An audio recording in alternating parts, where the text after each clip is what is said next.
Y la primera actividad es una charla-taller, un formato que hemos querido experimentar junto a Mónica Rikic y Román Torre. Mónica es artista electrónica, programadora creativa y su interés radica en el impacto social de la tecnología. Desde enfoques educativos hasta experimentaciones sociológicas, sus proyectos proponen nuevas formas de interactuar con el entorno digital que nos rodea.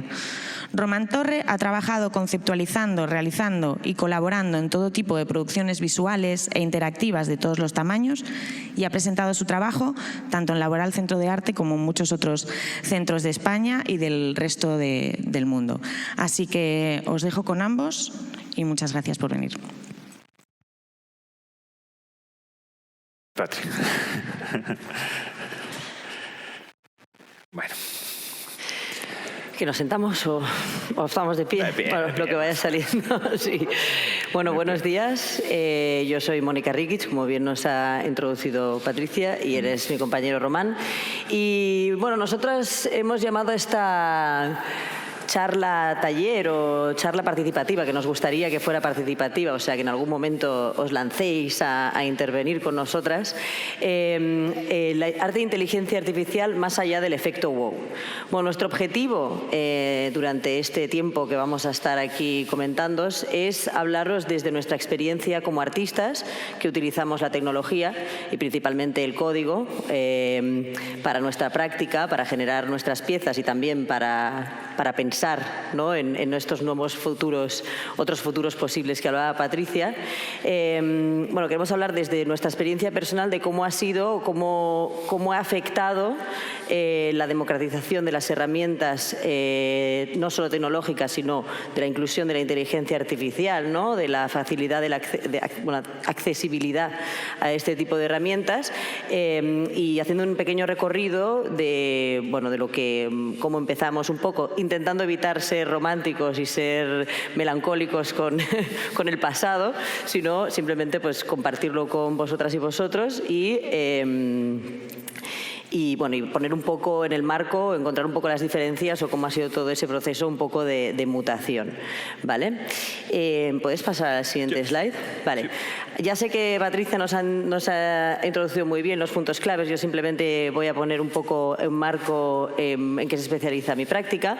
Y bueno, yo no soy ingeniera, ¿vale? Yo, como decía una persona que conozco mayor, yo no soy ingeniera, soy ingeniosa. Me gusta mucho decir eso, pero me gustaría que fuera más cierto.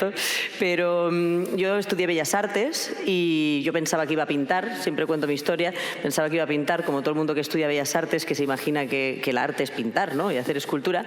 Me di cuenta en Bellas Artes que era muy mala para eso, entonces empecé a intentar buscar cuál era mi lenguaje artístico, ¿no? Estás un poco en crisis de identidad, en plan decir en qué medio me expreso yo mejor. Y un día se cruzó el código en mi vida y se me abrió un campo de posibilidades, empecé a descubrir que eso era magia, me di cuenta que de adolescente ya siempre me había gustado montar ordenadores con mi primo, pero claro, yo no sabía que eso era arte, no sabía que la tecnología, la electrónica y el código podía ser un lenguaje artístico, ¿no? Y desde entonces, primero tuve una intención muy grande de aprender, de demostrarme, de conocer lo que, ¿no?, todas las técnicas, gracias a esta democratización que después hablaremos de todas las herramientas tecnológicas.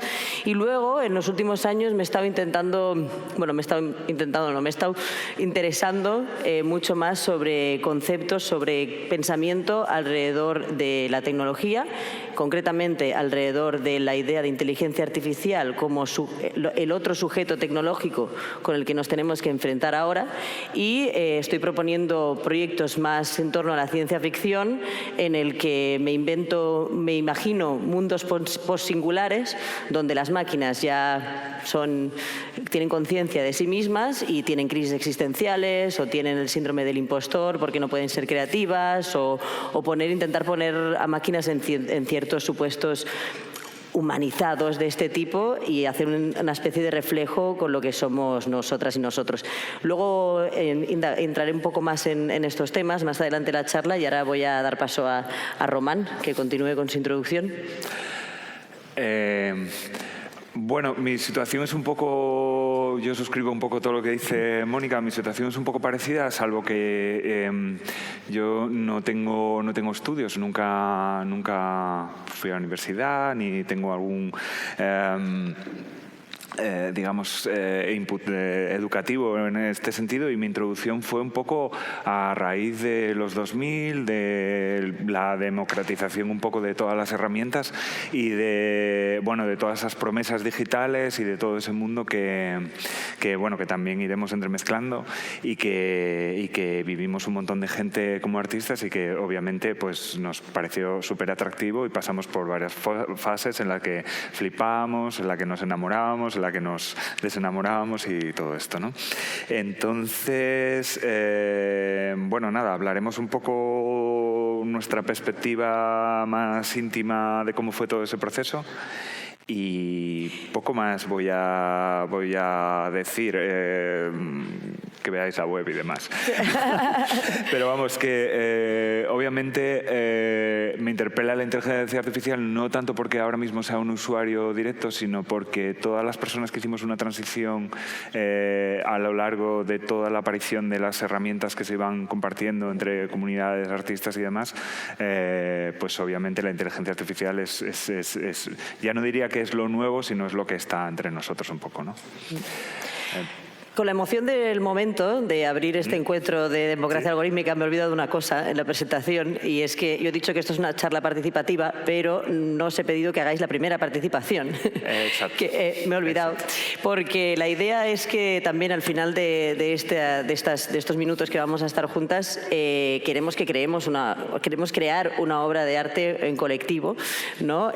Utilizando inteligencia artificial. Y para ello necesito que alguien o la misma persona o diferentes personas me digáis 3 palabras. O sea, solo necesito 3 palabras. ¿Podéis decirlas así en lo alto? ¿Cómo? Brecha. ¿Te la puedes apuntar? Y sí, luego, nos acordaremos. Vale, brecha tecnológica, y tenemos 2 palabras. Venga, una más. Vale, pues brecha solo. Vale, brecha. Anomalía. Y columpio, perfecto. Muy bien, me encantan.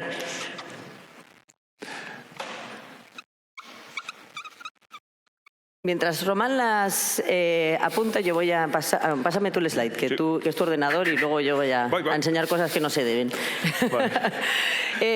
Hemos hecho este magnífico slide en el que queremos comenzar con una estética muy de los 90 y haciendo honor a mi camiseta también, hablar un poco de dónde venía esto, el Internet es creativo, o al menos desde nuestra perspectiva, donde vemos que donde nace la creatividad en Internet. Esto es una serie de, que podríamos haber nombrado mucho más, ¿vale? Pero es una lista de diferentes manifiestos o diferentes escritos que hubo, sobre todo a partir de los años 90 y a principios del 2000, aunque el primero es de 1984, que es el de Donna Haraway, en el que se habla sobre qué es este nuevo espacio que se abre, ¿no? O sea, aparece Internet, aparecen nuevas relaciones de poder, nuevas relaciones de asociación entre personas. Ya no hablamos de relaciones jerárquicas, hablamos de nodos de conexión, que es el mismo funcionamiento de Internet.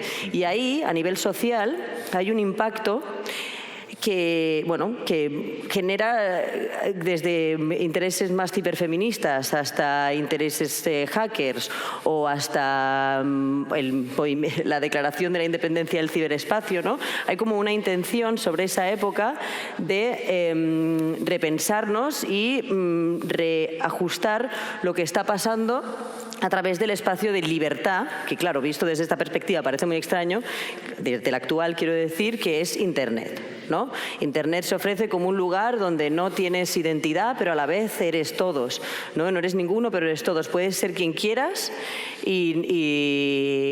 o nadie, ¿no? O sea, no sé, hay como todo una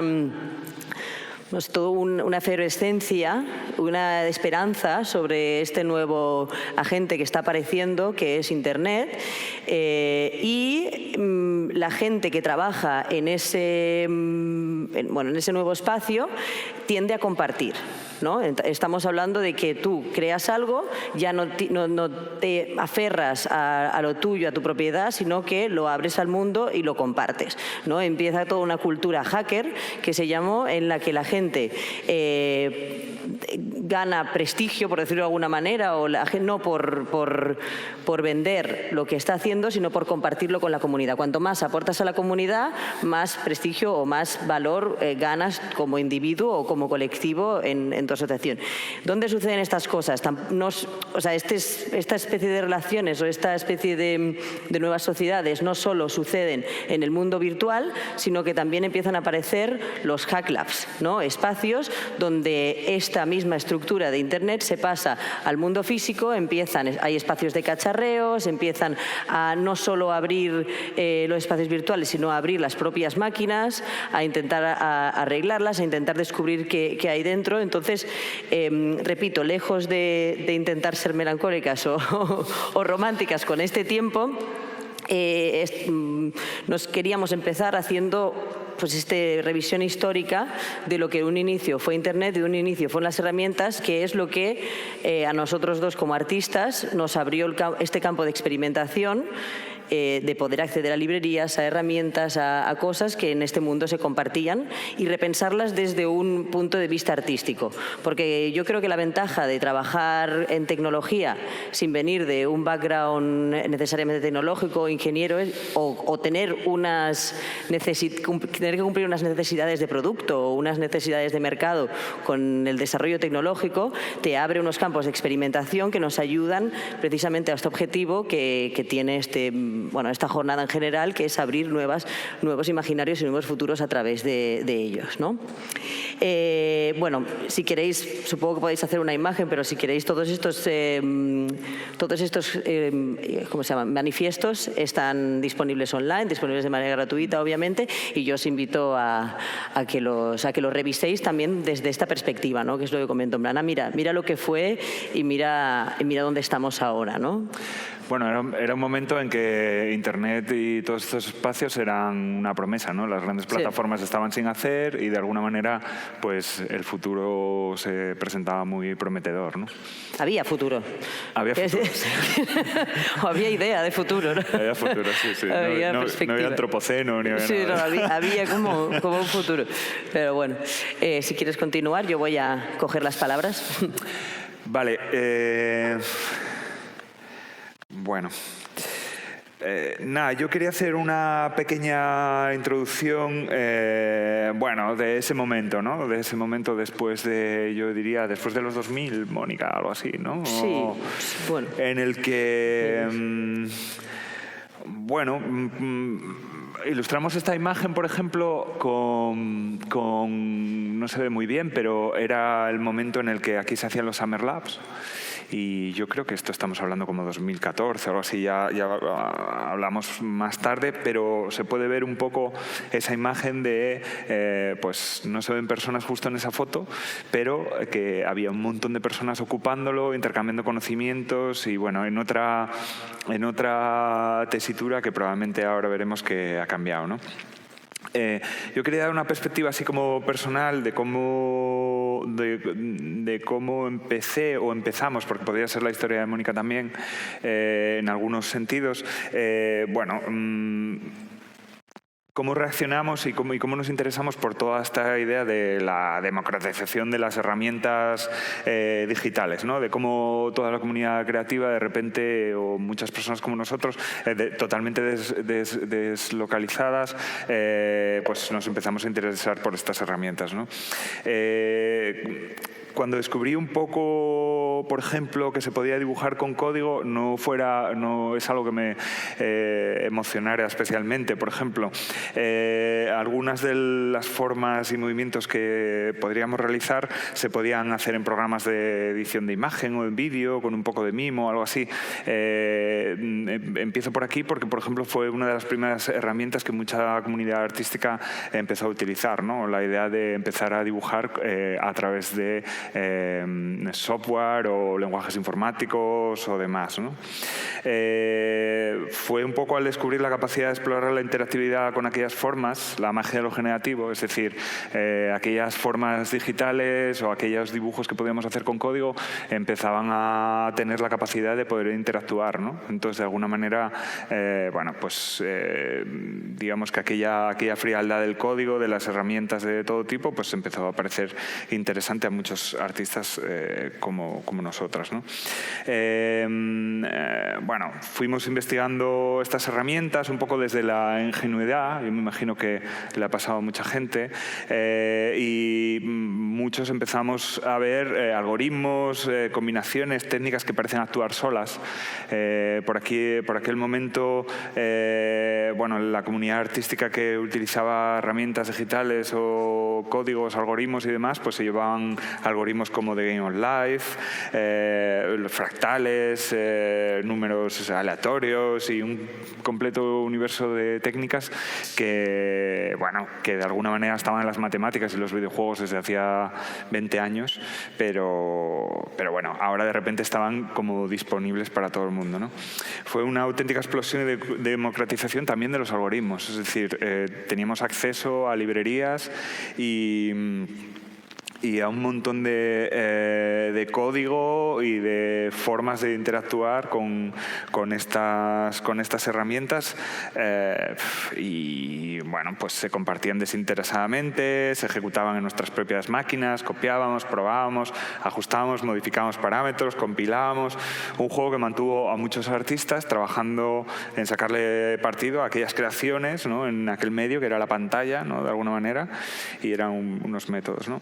Al calor de aquellos años había frameworks como Processing que se hacían populares para introducir a muchos artistas en la programación creativa, que bueno, podía haber empezado un poco por aquí. Muchas otras técnicas y bases de programación empezaban a compartir en rendimiento de vías para pintar píxeles, detectar cuerpos, colores, desarrollar diferentes estilos gráficos. Bueno, hay una serie de cosas que cautivaron, pues como hablábamos, a una generación de artistas de aquella época que se acercaban a las máquinas, bien desde el desconocimiento o bien desde una amplia experiencia técnica y con intenciones de desarrollar pues un poco la parte más creativa, ¿no? Pues, por ejemplo, por aquel momento, no sé si estamos hablando de 2010 en adelante, pues había también otros frameworks como Open Frameworks que trabajaban con herramientas ya muy potentes de C++ y otra serie de lenguajes de programación. Muchos impulsaron en centros españoles como Media Lab Prado, que ahora mismo está un poco así en problemas, y bueno, se empiezan a desarrollar obras digitales interactivas sin parar, ¿no? Es un poco de esa época también nace todas las posibilidades de la computación física. Algunos proyectos como Arduino, que bueno, ahora les suena a todo el mundo, bueno, despliegan posibilidades de salir de la pantalla, es decir, la gente empieza a diseñar robots, empieza a trabajar con sensores, empieza a democratizarse un poco también la parte física de toda la parte digital, ¿no? Se vinculan también al mundo digital, generativo, tal. Estas posibilidades, bueno, ¿qué pasa? Que se desarrollan en entusiastas en miles de foros, comunidades digitales, analógicas, internacionales, nacionales, locales, como el Summer Lab que ocurría por estos años en Laboral. Y bueno, y estos inventos pues dieron lugar pues a un montón de incluso cosas que ahora ni nos planteamos, como las impresoras 3D o una serie de materiales que ahora tomamos con naturalidad, ¿no? Revolucionario en la industria, la complejidad creativa hasta límites insospechados, ¿no? También, ¿no? Y bueno, sin querer ser románticos, en realidad fueron años de auténtica democratización, eso, de ingenuidad, de la tecnología y de todos sus saberes. No teníamos conocimiento para programar, pero podíamos de repente hacer un pequeño juego o una pieza aparentemente que tenía un comportamiento aleatorio y lo teníamos ahí a la mano, o generalmente gratis, el código estaba disponible en internet, lo podíamos hacer un copy-paste, podíamos hacer una interface, modificar, compilar, bueno. Y sobre todo, una cosa que veremos ahora, no hacían falta grandes máquinas ni grandes despliegues técnicos. Estamos hablando de una época en la que todos estábamos con nuestros portátiles, física o digitalmente, pero digamos que todo se podía reproducir de alguna manera en nuestras máquinas, ¿no? Es importante esto, como veremos. Y bueno, dieron pie a una generación de artistas que incluso aquí en este país, gente como Alba Corral o similares, que bueno, siguen explorando un poco todas estas herramientas digitales. Y bueno, después de esta introducción llegamos al momento actual, un momento en el que las dos palabras mágicas, así como inteligencia artificial, ¿no?, son parte del elixir así que atrae a miles de curiosos y tecnólogos, y que después de unos años de promesa de muestras posibilidades, es cierto que todos estos modelos y usos, bueno, están aquí entre nosotros, ¿no? En realidad, cuando se habla mucho de la tecnología, de una tecnología, no suele ser lo próximo, es lo que ya vivimos, ¿no? Y bueno, empezamos un poco las preguntas, ¿no? Lo que hablábamos era de empezar hasta a punto de cuál es principalmente la diferencia en cuanto a aproximación artística de aquel momento a este, ¿no? Y por qué nos sentimos atraídos por las posibilidades de la inteligencia trabaje por nosotros, ¿no? Nos planteábamos esta serie de preguntas. Me he saltado un slide, pero bueno. No, pero bueno, podemos ir al slide ese y retomarlo el siguiente. Sí, sí, este por ejemplo, es un slide así muy chorras. Bueno, ¿aquí alguien programa? A mí me gustaría saber cuánta gente de aquí programa. Claro. Si queréis levantar la mano. Vale. ¿Alguien sabe quién es este hombre? Sí, Daniel Schiffman. Todo lo que comentaba Daniel Schiffman, os voy a explicar un poco de su historia porque me parece también bastante... Pero es más actual incluso, ¿no? Porque todavía sigue ahí... Sí, no, él sigue ahí, ahora está con P5JS, sí. ¿Sabes? Y tal, sí, pero yo creo que Daniel Schiffman es como no sé, el youtuber de moda de la programación, ¿no? Y es como a la vez también como un buen ejemplo de todo lo que estaba comentando Román ahora, y precisamente en esta imagen que hemos seleccionado, en la que para la gente que no sepa, no identifique la imagen, son autómatas celulares, ¿vale? Que son pequeños trocitos de códigos que tienen comportamiento autónomo, que podríamos decir son inteligentes de alguna manera.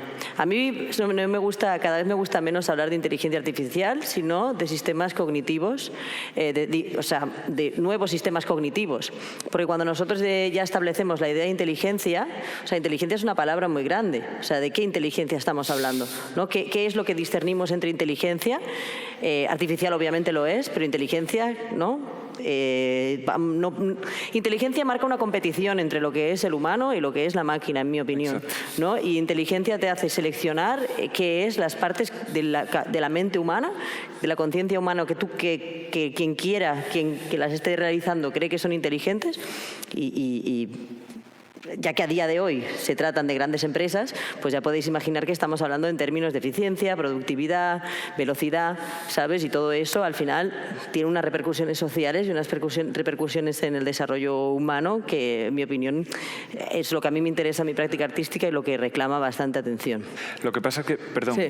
Lo que pasa es que, volviendo un pasito atrás, en aquella época, sí, esto era la inteligencia artificial de aquella época. Es decir, eran cosas que se movían solas, que respondían a un algoritmo, que se desarrollaban, que generaban, y entonces la gente tenía el mismo efecto wow, ¿no? Decía, ostras, la máquina está haciendo algo, ¿no? Luego nos daremos cuenta que no pero yo creo que así, incluso ¿no? Antes y ahora, o sea, si algún día las que no programáis o las personas que sí que programan, que están aquí, si algún día intentáis hacer un sistema de esto, buscáis a Daniel Schiffman, se llama The Training Code, el tren del código, y tiene un montón de tutoriales súper fáciles de seguir.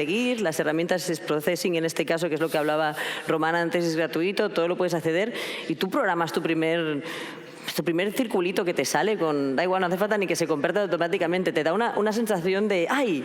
Estoy como colaborando con la máquina, ¿no? Y si le programas un comportamiento, dices, ¡ay! Tiene su pequeña vida, ¿no? Tiene su pequeña como inteligencia, tienes como un efecto muy rápido, ¿no? De que tú estás creando una cosa que está reaccionando a algo que estás haciendo, ¿no?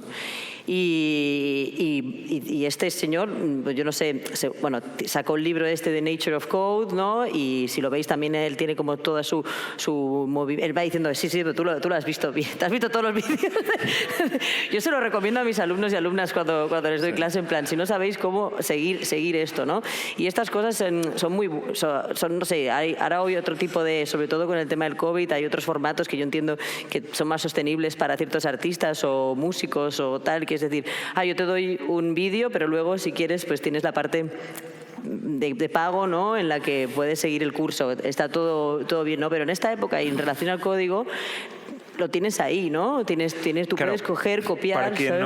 Para que no estéis familiarizados con el código, básicamente aquella época, si no era un programa como Pure Data o algo así donde utilizabas cajitas o demás, lo que se compartían son estos trozos de texto, ¿vale? Entonces nos encontrábamos, pues yo qué sé, como Open Processing o un montón de páginas donde había miles de trozos con pequeños algoritmos de todo tipo que uno podía copiar, pegar, darle al play, ejecutar, y entonces de alguna manera empezábamos a trabajar y a flipar, ¿no? A decir, resulta que podemos ejecutar, por ejemplo, como el algoritmo del Game of Life o los fractales que están ahí arriba, podíamos ver como determinados comportamientos que parecían como inteligentes, ¿no?, entre comillas, ¿no? Sí, yo tengo la sensación de que trabajabas, y a diferencia de la herramienta que nos gustaría enseñaros un poco más adelante, que utiliza inteligencia artificial, tenías como esta sensación de poder, ¿no?, de que tú habías escrito tus 4 líneas, aunque las hubieras copiado, da igual. Tú las habías hecho y le habías cambiado el color y eso funcionaba y era tuyo. Y tenías como esta sensación de poder, de sabías qué estaba pasando. En mi experiencia como profesora, y alguna vez lo comentamos también con Román, que hemos compartido clases en másteres, ya no a nivel grado, ¿no?, en máster, que se supone que ya la persona se apunta porque quiere aprender arte con nuevas tecnologías, ¿no?, que vas con una intención concreta. Me estoy dando cuenta de que cada vez en los últimos años hay menos interés en aprender a programar y más interés en facilitar el trabajo a través de ciertas herramientas, ¿no? Y este es uno de los puntos clave que nos gustaría tratar en lo que continúa de la charla, ¿no? Y entrando a los temas de la pérdida de democratización, podríamos llamarlo, no sé, pérdida de control que ha habido en estas herramientas. Hay otros tipos de software que te viene el código más empaquetado, que te facilita el trabajo. Ayer mismo comentaba Román que antes, para hacer un mapping, ¿no?, todos tenemos aquí hay una exposición donde hay un mapping, para hacer eso pues era muy costoso. Ahora tienes softwares que te facilitan mucho, ¿no? Yo tengo a alumnos y alumnas que les dices, no, bueno, yo es que doy más Arduino encima, y ahí sí que no hay manera que te puedas, todavía no hay manera que puedas saltar mucho los pasos de la electrónica. Con la electrónica o tienes paciencia y te das ahí a soldar y a ver dónde la estropea o no. Pero sobre todo en el tema visual les dices, no, aprender processing, ¿no? Ay, ¿para qué voy a aprender processing si luego con, no sé, por decir algo, Touch Designer coge, me lo hace y enseguida me lo coge ya? Pero no sé, ¿qué implicaciones tiene eso? Pues del mismo modo que también podríamos meternos que en processing había muchas cosas parecidas, que había un estilo parecido, pues el uso de estas herramientas también marca mucho el desarrollo creativo de las cosas. Y con las herramientas de inteligencia artificial es muy marcado el estilo que está generando a nivel artístico. Y lo que venía antes apuntando de la selección de lo que es inteligente para trasladarlo en sistemas artificiales cognitivos, creo que con la creatividad también sucede. Es decir, si nosotros tenemos el mismo imaginario de lo que es creativo, de lo que es arte, pues al final vamos a replicar, ¿no? Vamos a ser, o como TikTok, ¿no?, que es la gente va repitiendo, pues estamos como convirtiendo un poco la herramienta. Al final no es solo, que es lo que pone en esta frase, no es solo una herramienta para conseguir hacer algo, sino que es un ente gobernador, o sea, tiene una agencia propia, tiene unas reglas propias a las que nosotros y nosotras nos estamos adaptando.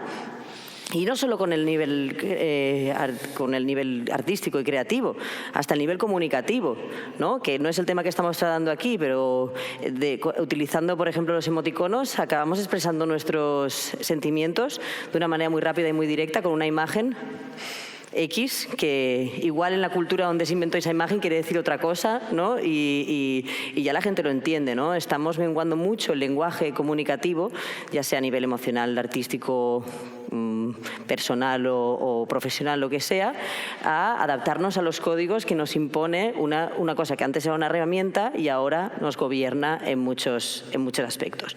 Entonces aquí nos gustaría parar un momento y preguntaros, si queréis participar estaríamos muy agradecidas, ¿qué es para vosotros y vosotras la inteligencia artificial? O sea, ¿qué creéis que es? ¿Qué es? Sí, por supuesto, para eso estamos. Claro. Venga. Sí. Que implica una anomalía. Puede haber, metafóricamente, Una cosa y otra. Venga, haz el dibujo. Yo lo voy a dibujar. ¿Cómo? Era una brecha, Era esta, sí. ¿no? Dale. Pero Hay que hacer una... Social, hablo de la sociedad. Yo interpreto mi brecha así. Bueno, vale, Sí, me vale. ya está. Por ejemplo, ¿no? Orilla a orilla y vacío, me vale. Y entonces, esto sería como la idea del columpio, ¿no? Eso, vale. Y así y así. Vale.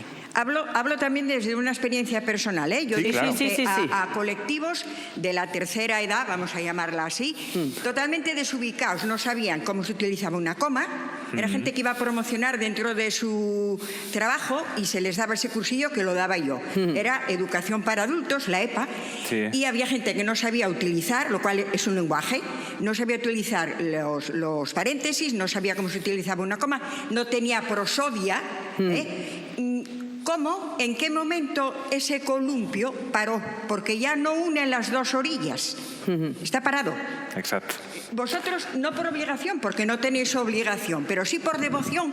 ¿Cómo intentáis poneros de acuerdo con alguien del gobierno, haga lo que haga el gobierno, ahí no me meto, colectivos, para que esa brecha no sea tan grande? Porque hay gente que no sabe pedir, me pasó a mí, pedir una cita por un móvil. No saben eso de si no sé qué, marque 1, si no sé qué, marque 2. ¡Ah, la mierda! Dicen, perdón, y cuelgan.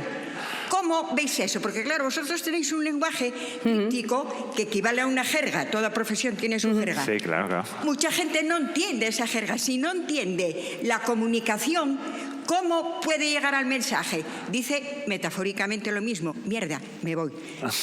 No, sí. Con perdón. Precisamente para mantener su orgullo intacto, porque necesita también poder crear. Se puede cambiar una flecha con un PowerPoint, se puede cambiar de rojo a amarillo. Qué bien lo hice, cuando en realidad lo hace la máquina. Es que esa gente no tiene ningún dominio sobre la vida real que le rodea. No sabe sacar un billete, no sabe.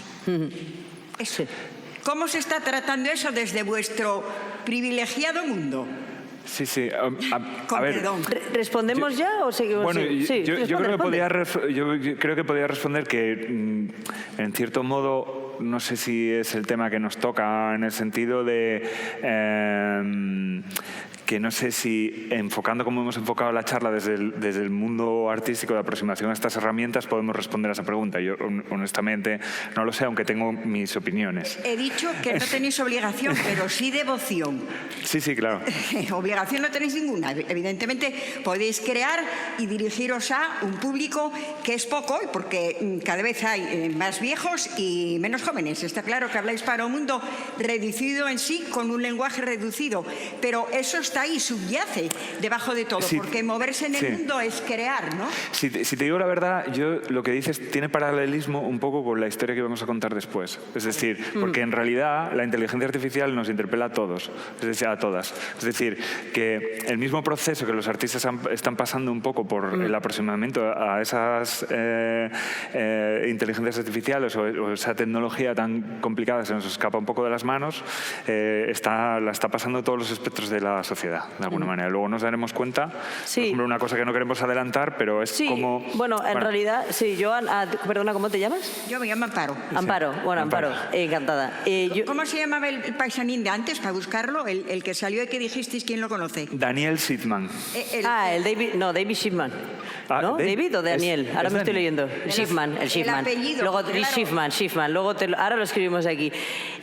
Yo te quería comentar también, sí, creo que estoy de acuerdo con Román con retomar la intervención que acabas de hacer un poco más adelante, después de toda la perspectiva. Es un buen punto de partida porque en realidad lo que buscamos en este momento es ver qué emociones o qué reflexiones nos ofrece no solo la inteligencia artificial, sino también las tecnologías, pero a nivel personal te he de decir que los temas que tú comentas para mí son mi obsesión creativa. O sea, yo a mi manera, que seguramente también te parecerá a ti como chino, por decirlo de alguna manera, o como un lenguaje que encriptado complicado, como bien has dicho tú, pero yo creo que tras trabajar, o sea, mi experiencia personal, tras trabajar con los códigos y con las técnicas, dejé de interesarme tanto por la técnica y empecé a interesarme más por cuál es el impacto y cómo hacer que la gente entienda cuáles son los procesos que suceden detrás de la tecnología sin necesariamente saber tecnología. Y tengo varios ejemplos que también puedes visitar en mi web, que son clases de programación a través del teatro, sin ordenadores, o lo mismo que antes comentaba, que luego hablaré más en profundidad, de abrir la posibilidad de que las máquinas tengan crisis existenciales como reflejo también de la sociedad, ¿no? Porque si si la inteligencia artificial o los nuevos sistemas cognitivos artificiales son un reflejo o una simulación de la mente humana, yo considero que estamos como en una crisis existencial por la velocidad a la que va todo, por tal. Y ahora, si nos dejas unos minutos más, volveremos a recuperar esta idea y luego acabamos de... Gracias. Es estupendo. Bueno, pero así en general... ¿Alguien más? ¿Alguien más? Sí. La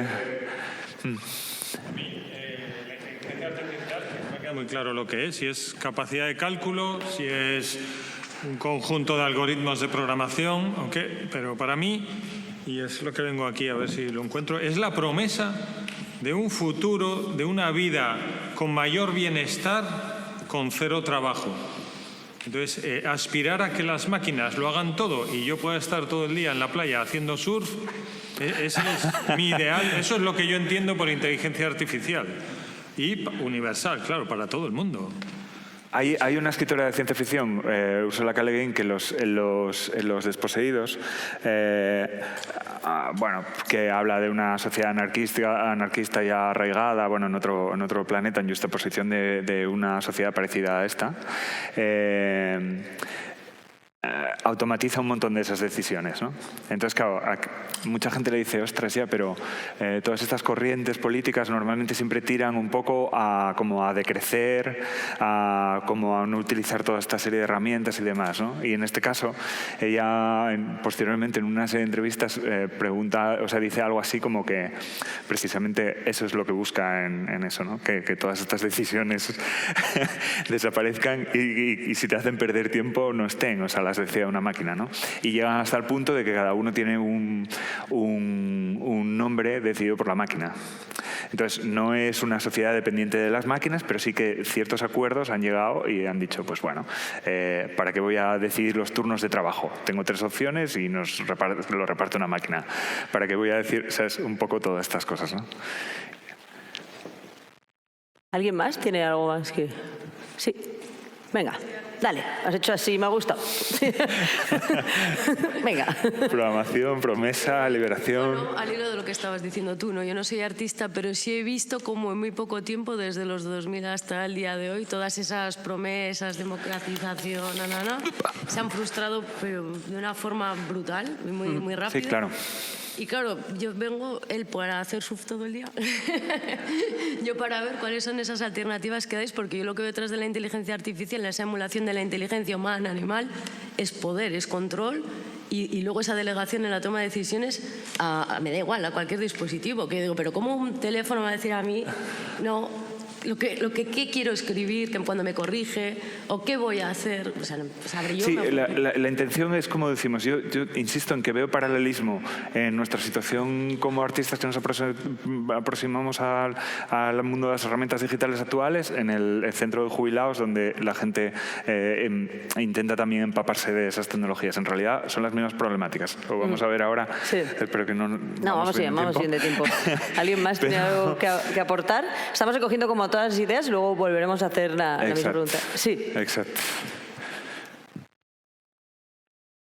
Interpreto la inteligencia artificial como que viene de una fuente. Entonces, si todos estamos influenciados por esa fuente, perdimos la identidad, perdemos la manera de interpretar la realidad locamente o racionalmente o como a uno le dé la gana. Exacto. Entonces, a mí eso es lo que me aterra. O sea, yo quiero confundirme, yo quiero Porque precisamente de la confusión, del error, de esas cosas, pues luego surgen otras cosas y se te abre la mente. Entonces, claro, si hay una inteligencia artificial que es muy eficiente, etcétera, etcétera, pues se anula lo más humano que tenemos, aunque sea más defectuoso desde ese punto de vista de la inteligencia esa. Bueno, estamos hablando también de diversidad, ¿no? Se pierde la diversidad. Exacto. Totalmente, y ayer también comentábamos en la cena que estuve en un evento de hermano o hermana en Zaragoza, en Etopía, y había una persona que era especialista ya en técnicas de inteligencia artificial, más ingeniero y tal, y yo estaba dinamizando un taller sobre diversidad, eran de unas chicas feministas de Inglaterra, y él decía, pero es que estamos intentando buscar diversidad en algoritmos que están específicamente diseñados para eliminarla, ¿sabes? Para encontrar patrones. ¿Sabes? Sí. O sea, y es precisamente lo que estás diciendo. O sea, si al final gana el más fuerte de alguna manera, ¿no? Gana la solución más rápida, se pierden un montón de cosas, ¿no? De hecho, también creo que esa es una de las razones por la que, bueno, según tengo entendido por un compañero que trabaja en desarrollo de los coches inteligentes, ¿no? En plan, no puedes hacer coches que conduzcan solos, bueno, coches inteligentes, coches que conducen solos, no autónomos, exacto. No pueden ponerlos porque no pueden hacer las mismas decisiones que podemos hacer los humanos, porque muchas veces la solución más óptima no es a nivel humano ético la correspondiente, ¿no? Todo lo que es la ética, todo lo incomputable, al final no tiene cabida, ¿no? O al menos en el estado en el que está de momento, se cree. ¿Alguien más? ¿Tú querías decir algo? Ah, no, sí, a ella. Sí, vale. Digo, por aquí había una mano, tú también, ¿no? Sí. Ya que me señalaste, pues nada, yo lo veo como una herramienta por desarrollar, ¿no? Algo nuevo que inventar, y como todas las herramientas, pues dependerá el uso que le queramos dar. Sí, puede ser para liberarnos de trabajos penosos y evolucionar, o puede ser para, bueno, unos usos no tan democratizados y más centrados en el beneficio de unos pocos. Eso ya se verá, ¿no? Supongo que bueno, también yo es que no puedo evitarlo, Román, me voy adelantando a cosas, pero me hace gracia la expresión que has dicho, ¿no? Ya se verá. O sea, esta falta de agencia que creemos que tenemos sobre los sistemas tecnológicos me parece también preocupante, ¿no? Y creo que también, o sea, que yo la comparto también, no quiero decir que, mira, has dicho esto, me preocupa tu opinión, no, también la comparto, ¿no? Decir, ya se verá. O sea, parece que no tenemos poder en estos imaginarios futuros que intentamos proyectar aquí, parece que nuestra acción no tiene efecto, ¿no? Ya se verá. ¿Por qué ya se verá, no? O sea, te lo pregunto a ti, pero también me lo pregunto a mí, ¿no? En plan, ¿por qué ya se verá? Si ya hemos dado por hecho que estos sistemas nosotros no tenemos control, ¿no? Bueno, ahí queda, ¿sabes? Bueno, sobre todo no tengo respuesta, pero... Y sobre todo que hablamos de proyecciones cuando ocurren ya. O sea, es decir, es algo que estamos viviendo, aunque son capas que son probablemente invisibles para un montón de gente, ¿no? Sí, ¿tú querías comentar? Hola. Soy Andrés.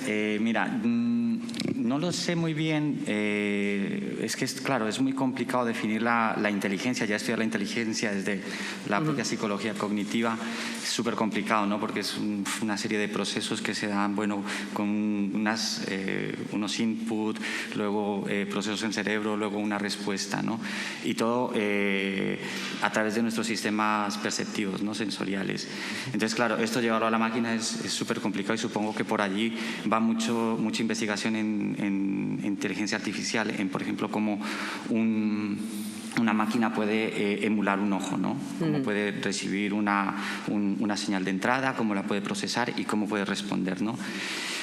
No sé, me pierdo, es súper complicado. A mí, de esto lo que me ha interesado muchísimo, vosotros habéis hablado, vosotras, de un periodo en el que se abrió toda la tecnología a las personas, ¿no? Hubo una democratización.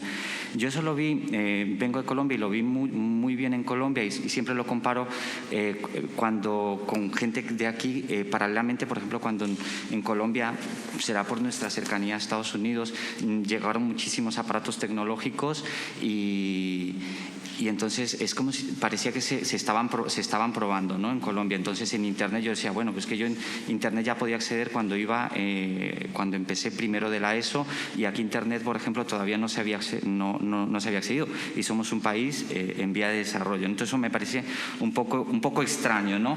Cómo desde los norteamericanos había esa generosidad hacia nuestros países en desarrollo, ¿no? Entonces me parecía extraño. Ahora empiezo a conectar cosas, se abrió un periodo de democratización, pero de repente lo que decís, en el 2010 se profesionalizó un poco más, por ejemplo, todo el tipo de herramientas que habían, y parece que se fue cerrando, hasta que ahora ya no somos, o lo que tú dices, ¿no?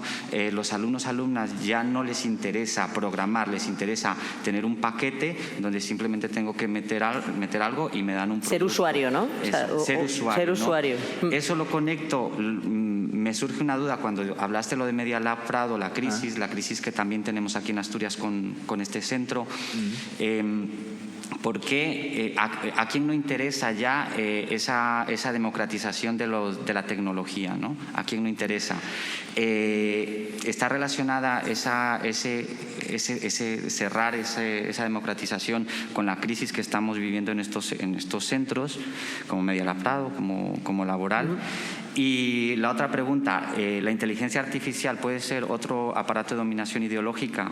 Los que ya hablaban en los años 70 o lo intuían los teóricos del marxismo, ¿no? Otro aparato de dominación ideológica, que me parece que sí, ¿no? Bueno, sí. Sí, yo creo que hay peores, pero puede formar parte de, en mi opinión, también estoy hablando de manera subjetiva, puede formar parte fácilmente de un tramado de control. Pero yo, por ejemplo, si alguien más tiene algo que... Sí. Ahora te lo enlazaré con una cosa que viene en el siguiente, creo que...